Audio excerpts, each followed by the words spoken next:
বিসমিল্লাহির রহমানির রহিম। আমি জাফর সরকার, সাবেক সেনা সদস্য। প্রিয় দেশবাসী, সবাই কেমন আছেন?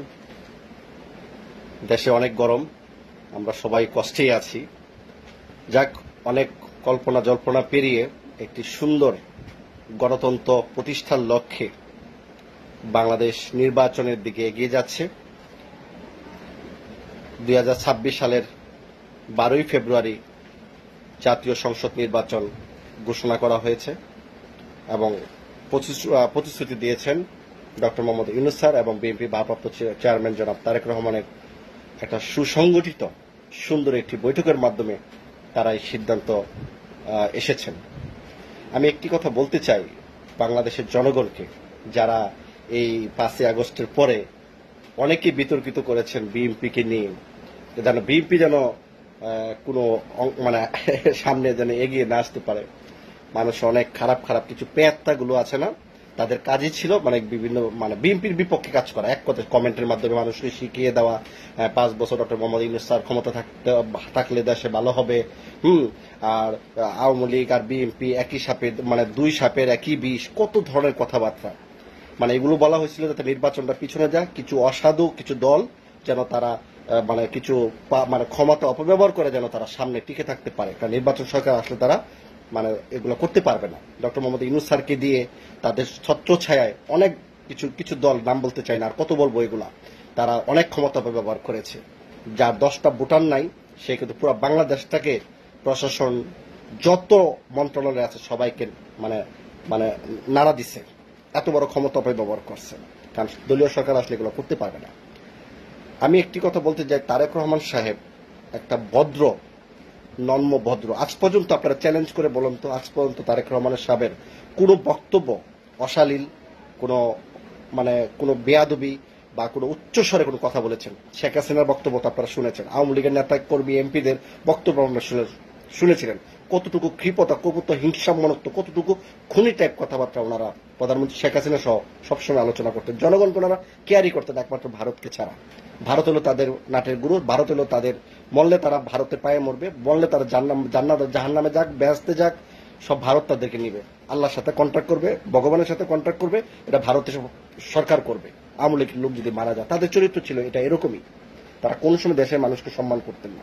আমি কথাটা কেন বললাম, যে তারেক রহমান সাহেব এতটুকু একটা পপুলার একজন মানুষ, কারণ উনি শহীদ প্রেসিডেন্ট জিয়াউর রহমানের উত্তরসূরি এক বড় সন্তান।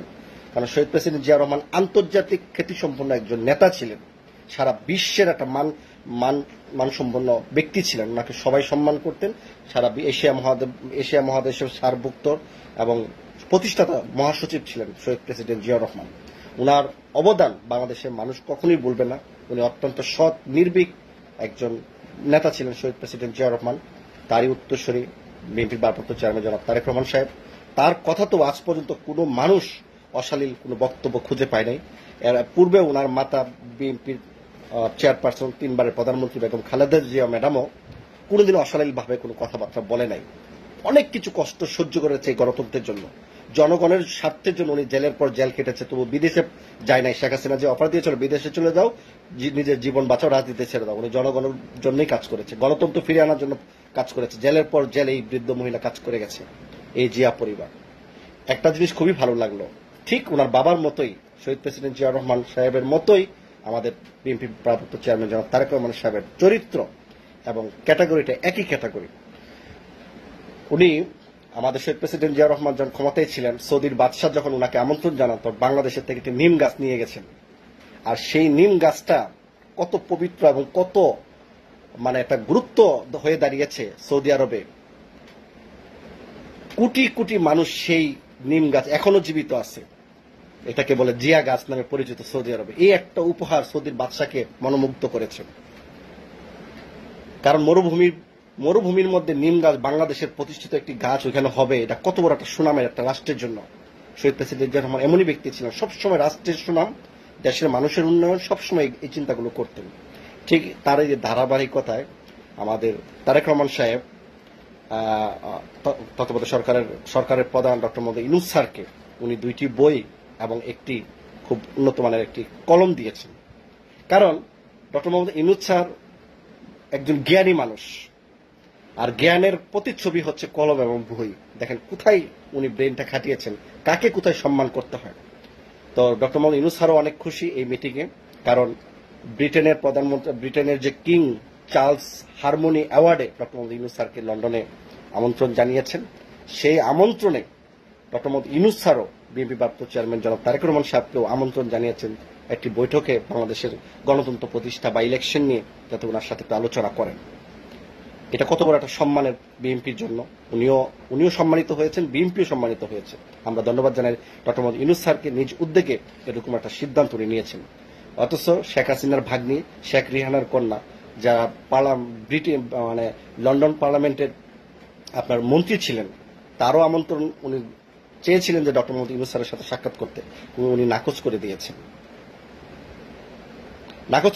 কারণ ওনারা জানে কার যোগ্যতা কোথায় এবং কাকে সম্মান করলে দেশের জনগণ ভালো থাকবে। কারণ আওয়ামী লীগ যে সন্ত্রাসী কর্মকাণ্ড 17টা বছর কাটিয়ে গেছে, কি নিঃশৃঙ্খল ভাবে মানুষকে প্রকাশ্যে হত্যা করেছে। আওয়ামী লীগের বিরুদ্ধে কথা বলে তাকে হত্যা, গুম খুম। যদি গ্রাম অঞ্চলে আমরা চুর করে ডাক দিতাম, চুর চুর চুর আসছে, সমস্ত মানুষ বেরিয়ে আসতে সময় লাগতো। কিন্তু এই আওয়ামী লীগের সময় এমনও ঘটনা হয়েছে সারা বাংলাদেশে গ্রাম অঞ্চলে, শুধু খালি বলতো যে বিএনপি বিএনপি, 2 মিনিট 5 মিনিটের মতো পুলিশ এসে পড়তো। মানে বিএনপি এতটুকু একটা ভয়ঙ্কর নাম ছিল, কারণ বিএনপির নামটা করলে পুলিশ হাজে। কারণ পুলিশরাও ওই মুহূর্তে ডিউটি করতো, খালি কখন বিএনপিকে অ্যারেস্ট করবে, কখন কয়টা মামলা দিবে। সকালে যারা ডিউটি করে রাত্রে হ্যান্ডওভার করবে বিএনপির নামে কয়টা মামলা হয়েছে, মিথ্যা মামলা, কয়জনকে অ্যারেস্ট করা হয়েছে, কয়জনকে ক্রস ফায়ার করা হয়েছে, এগুলো ডিটেলস। আবার রাত্রে যারা ডিউটি করে সকালকে হ্যান্ডওভার করবে। এরকম দিনের মধ্যেও বিএনপি জনগণের জন্য, দেশের জন্য কাজ করে গেছে। আপনারা নিশ্চিত বলতে পারেন, আপনারা জানেন যে 17 বছর আমাদের মতো ব্যক্তিরাই এই শেখ হাসিনার বিরুদ্ধে, দুর্নীতির বিরুদ্ধে, খুনিদের বিরুদ্ধে, দর্শনের বিরুদ্ধে আমরা প্রতিবাদ করে আসছিলাম। কিন্তু আগামীতে যদি যেই দল ক্ষমতা আসুক, স্পেশালি বিএনপি যদি আসুক, আমরা বিএনপির পক্ষে। কারণ শহীদ প্রেসিডেন্ট জিয়ারকে আমরা ভালোবাসি, উনি সামরিক বাহিনীর অফিসার ছিলেন, আমরা সামরিক বাহিনীতে ছিলাম। ম্যাডাম খালেদা জিয়ার মতো একজন সৎ মানুষ, একজন ভদ্র একজন মহিলার দল আমরা করি, ওনাকে সাপোর্ট দিই। কারণ দেশের গণতন্ত্র ওনারা প্রতিষ্ঠা করেছিলেন, ওনার মতো মন মানসিকতা। খালেদা জিয়ার ইতিহাস যদি আপনারা যারা ইয়াং জেনারেশন জানেন, স্বৈরাচার এরশাদের পতনের সবচেয়ে বড় ভূমিকা খালেদা জিয়ার ছিলেন, অনেক বড় ভূমিকা পালন করেছেন স্বৈরাচার এরশাদের।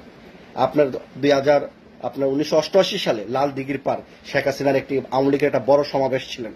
সেখানে হোসেন মোহাম্মদ জানাল এরশাদের জাতীয় পার্টির সরকার সামরিক শাসনের সময় প্রায় 24 জন আওয়ামী লীগের নেতাকর্মীকে গুলি করে হত্যা করা হয়েছিল। এরই প্রতিবাদে 2 দিন পরে আপনার শেখ হাসিনা মহাসমাবেশ দেখেছিলেন প্রতিবাদে। কিন্তু শেখ হাসিনা ঠিকই ভয় পেয়ে ওই সমাবেশে কিন্তু আসে নাই, কারণ 24 জন নেতাকর্মী মারছে, যদি আবার শেখ হাসিনাকে মেরে ফেলে, আসে নাই। সেই আওয়ামী লীগের সমাবেশের নেতৃত্ব বেগম খালেদা জিয়া দিয়েছিলেন, দিয়ে মনে করেন এই যে এরশাদকে পতনের সূত্র গঠে, সূত্র চলে আসে। জিয়া রহমান জিয়া পরিবার কখনো পিছিয়ে যায় না, তারা সবসময় দেশের গণতন্ত্র, মানুষের কল্যাণের জন্য কাজ করে যাচ্ছে। আমরা একটা কথাই চ্যালেঞ্জ করি, আগামীতে যদি বিএনপি ক্ষমতা আসে, অসমাপ্তি যদি সংস্কার কোনো থেকে থাকে সেটা 100% হবে। কারণ আপনারা যা হারাইছেন তার চেয়ে 1000 গুণ বেশি বিএনপি নেতাকর্মী খুন, গুম, অত্যাচার, নিপীড়ন, নির্যাতন, বাড়ি ছাড়া কোনো মানুষ এত অত্যাচারিত হয় নাই। এখন যে 5ই আগস্ট যাওয়া হচ্ছে তার চেয়ে 1000 গুণ বেশি অত্যাচারিত বিএনপির মধ্যে হয়েছে। যেমন আমি বিদেশ থেকে প্রতিবাদ করেছি আন্তর্জাতিক সাইবার ক্রাইম মামলাকে, বিদেশে আমাকে শেখ হাসিনা, আইনমন্ত্রী আনিসুল হক, তারা আমাকে রাষ্ট্রদূতের মাধ্যমে আমাকে গ্রেফতার করেছিল বাংলাদেশে আনার জন্য। মানুষের অশেষ দোয়া রহমত আমি জেল থেকে মুক্তি পেয়েছি, কিন্তু বাংলাদেশে আমাকে নিয়ে আসে নাই। আমার মা বাবা ভাই বোন সব 13 জন পরিবার আমি হারিয়েছি, আমার আত্মীয় স্বজন দেশে আসতে পারেনি এই শুধুমাত্র সোশ্যাল মিডিয়াতে প্রতিবাদ করার জন্য। তো বিএনপি যদি আগামীতে ক্ষমতা আসে, তারাও যদি দুর্নীতি করে বা অস্বাভাবিক কাজ করে, আওয়ামী লীগের কোনো পূর্ণবাসন বা আওয়ামী লীগের ছত্রছায়া বিএনপির মধ্যে থাকে, আমরা সেই প্রতিবাদও করবো। কারণ আমরা দেশের জন্য, জনগণের জন্য উৎসর্গ নিজেকে করেছি। তা আর কিছু লোক মাঝখানে ফেসবুকে পোস্ট করলে বিএনপি তো আওয়ামী লীগ বিএনপি ইন্ডিয়া পূর্ণবাসন, আওয়ামী লীগের পূর্ণবাসন করতে চায়। কারণ ইন্ডিয়া হচ্ছে একটা ক্রিমিনাল চাল দেয়। বিএনপি চাচ্ছিল যে ডিসেম্বরে নির্বাচন করার জন্য, তো ভারত চাচ্ছে নির্বাচন দেওয়ার জন্য ডিসেম্বরে, যাতে বিএনপির মধ্যে একটা কুন্দল সৃষ্টি হয়, যাতে বুঝতে পারে বিএনপি এবং ভারত একই মতামত, একই গ্রুপের লোক তারা, যাতে এটা মানুষ যেন সন্দেহ করে বিএনপিকে। এটা ভারতের একটা চাল ছিল, যাতে ভারত ডিসেম্বরের নির্বাচনে বিএনপি নির্বাচনে যায়। আর নির্বাচন একটা ধারাবাহিকতা আসতেই হবে, কারণ ডক্টর মোহাম্মদ ইউনূস স্যার যত তাড়াতাড়ি নির্বাচন দিবেন তত জনগণের জন্য উনি একটা রিয়াল হিরো থাকবেন। কারণ শেখ হাসিনা নির্বাচন দিতে চাইতো না, তার ক্ষমতা থাকার জন্য থাকতো। ডক্টর মোহাম্মদ ইউনূস স্যার তত্ত্বাবধায়ক সরকার প্রধান হওয়ার পরও যদি উনি নির্বাচন দেরি করে, তাহলে শেখ হাসিনার মধ্যে ওনার মধ্যে কোনো পার্থক্য থাকতো না। যাক, অশেষ রহমত নির্বাচনে এসেছেন। আগামী 12 ফেব্রুয়ারিতে নির্বাচন হবে। আমরা আশা করি দেশের জনগণ একটি সুন্দর ভোটের মাধ্যমে, নিরপেক্ষ দেশের মাধ্যমে যেন সুন্দর একটি নির্বাচন হয়। প্রত্যেকটা প্রার্থী যেন তার নিরাপত্তার মাধ্যমে নির্বাচন কমিশনার যেন এগুলা দায়িত্ব নেন, যাতে কনফার্ম করেন, এবং যেই সরকারি আসুক জবাবদিহিতা সরকার আসতে হবে। আর যারা দুর্নীতি করবে তাদের বিরুদ্ধে আমরা আছি। এটাই শুধু আমাদের কথা বলার ছিল। আজকে আপনার ডক্টর ইউনূস এবং তারেক রহমান সাহেবের যে মিটিংটা হয়েছে প্রায় 1.5 ঘন্টার উপরে, এটা অত্যন্ত সফল এবং বাংলাদেশের জনগণের জন্য কল্যাণ বয়ে আসবে। দুর্নীতি যারা করেছে তাদের বিচার সংস্কার যতটুকু নির্বাচন আগে সম্ভব ডক্টর মোহাম্মদ ইউনূস স্যারের পক্ষ থেকে, সেটা আর যেটা রিমাইনিং বাকি থাকবে সেটা যে কোনো সরকার আসুক তারা এটা করবে। আপনারা জনগণকে আমরা সে আস্থা দিতে চাই, সেটা বিচার হবে, সংস্কার হবে, বিচার করতে হবে যদি আল্লাহর রহমতে আমরা যদি বেঁচে থাকি। সবাই লাইভটা শেয়ার দিবেন। ধন্যবাদ সবাইকে। ভরসা রাখুন, আগামী নির্বাচন সুষ্ঠু এবং নিরপেক্ষ হবে। ধন্যবাদ সবাইকে। আসসালামু আলাইকুম।